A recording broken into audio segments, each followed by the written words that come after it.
रवि प्रदोष व्रत कथा। आयु वर्दी आरोग्यता या चाहो संतान, शिव पूजन विधिवत करो दुख हरे भगवान। एक समय सर्व प्राणियों के हितार्थ परम पावन भागीरथी के तट पर ऋषि समाज द्वारा विशाल गोष्ठी का आयोजन किया गया। विज्ञ महर्षियों की एकत्रित सभा में व्यास जी के परम शिष्य पुराण वेत्ता सूत जी महाराज हरि कीर्तन करते हुए पधारे। सूत जी को देखते ही शौनकादिक 88,000 ऋषि मुनियों ने खड़े होकर दंडवत प्रणाम किया। महाज्ञानी सूत जी ने भक्ति भाव से ऋषियों को हृदय से लगाया तथा आशीर्वाद दिया। विद्वान ऋषिगण और सब शिष्य आसनों पर विराजमान हो गए। मुनिगण विनित भाव से पूछने लगे कि हे परम दयालु, कली काल में शंकर की भक्ति किस आराधना द्वारा उपलब्ध होगी, हम लोगों को बताने की कृपा कीजिए, क्योंकि कलयुग के सर्व प्राणी पाप कर्म में रत रहकर वेद शास्त्रों से विमुख रहेंगे। दीन जन अनेकों संकटों से त्रस्त रहेंगे। हे मुनिश्रेष्ठ, कली काल में सत्कर्म की ओर किसी की रुचि नहीं होगी। जब पुण्य क्षीण हो जाएंगे तो मनुष्य की बुद्धि असत कर्मों की ओर खुद ब खुद प्रेरित होगी, जिससे दुर्विचारी पुरुष वंश सहित समाप्त हो जाएंगे। इस अखिल भूमंडल पर जो मनुष्य ज्ञानी होकर ज्ञान की शिक्षा नहीं देता, उस पर परमपिता परमेश्वर कभी भी प्रसन्न नहीं होते हैं। हे महामुने, ऐसा कौन सा उत्तम व्रत है जिससे मनवांछित फल की प्राप्ति होती है? आप कृपा करके बतलाइए।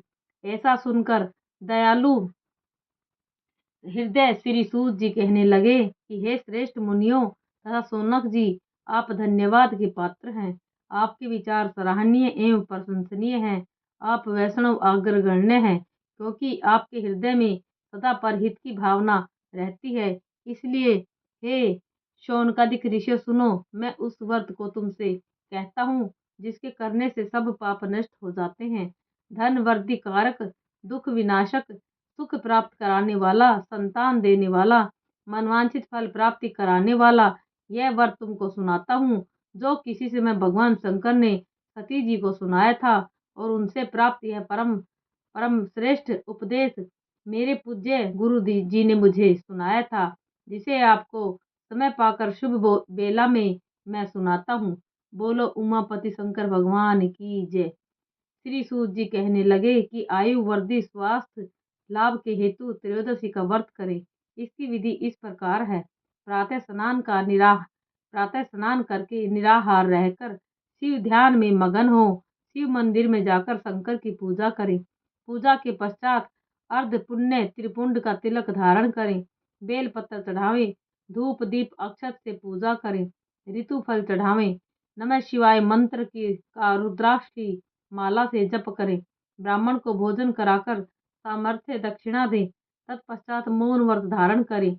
व्रती को सत्य भाषण करना आवश्यक है। हवन आहुति भी देनी चाहिए। मंत्र ओम ह्रीं क्लीं नमः शिवाय स्वाहा के से आहुति देनी चाहिए। इससे अभिष्ट फल की प्राप्ति होती है।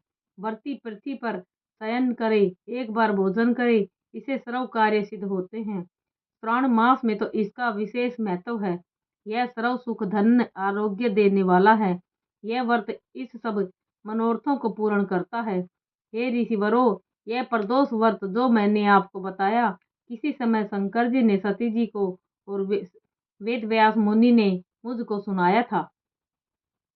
शौनकादिक ऋषि बोले, हे पूज्यवर महामते, आपने यह व्रत परम गोपनीय मंगलप्रद कष्ट निवारक बतलाया है। कृपया यह बताने का कष्ट करें कि यह व्रत किसने किया और उसे क्या फल प्राप्त हुआ। श्री सूत जी बोले, हे विचारवान ज्ञानियों, आप शिव के परम भक्त हैं। आपकी भक्ति देखकर मैं व्रती पुरुषों की कथा कहता हूँ। एक गांव में अति दीन ब्राह्मण निवास करता था। उसकी साध्वी स्त्री प्रदोष व्रत किया करती थी। उसके घर ही पुत्र रतन था। एक समय की बात है कि वह पुत्र गंगा स्नान करने के लिए गया। दुर्भाग्यवश मार्ग में चोरों ने उसे घेर लिया और वह कहने लगे, हम तुझे मारेंगे, नहीं तो तू अपने पिता की गुप्त धन बतला दे। बालक दीन भाव से कहने लगा कि भे बंधुओं, हम अत्यंत दुखी दीन हैं, हमारे पास धन कहाँ है। चोर फिर कहने लगे कि तेरे पास पोटली में क्या बंधा है। बालक ने निसंकोच उत्तर दिया कि मेरी माता ने मुझे रोटी बनाकर बांध के दी है। दूसरा चोर बोला कि भाई, यह तो अति दीन दुखी हृदय है, इसे छोड़िए। बालक इतनी बात सुनकर वहां से प्रस्थान करने लगा और एक नगर में पहुंचा। नगर के पास एक बरगद का पेड़ था। बालक थक कर वहां बैठ गया और वृक्ष की छाया में सो गया।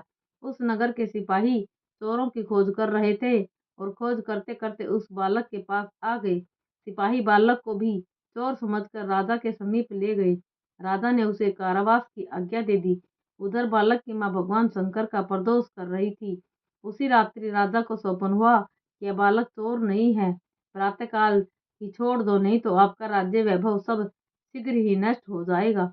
रात्रि समाप्त होने पर राजा ने उस बालक से सारा वृतांत पूछा। बालक ने सारा वृतांत कह सुनाया।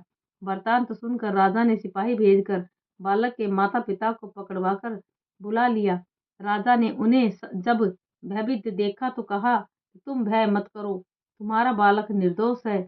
हम तुम्हारी दरिद्रता देखकर 5 गांव दान में देते हैं। शिव की दया से ब्राह्मण परिवार अब आनंद से रहने लगा। इस प्रकार जो कोई इस व्रत को करता है उसे आनंद प्राप्त होता है।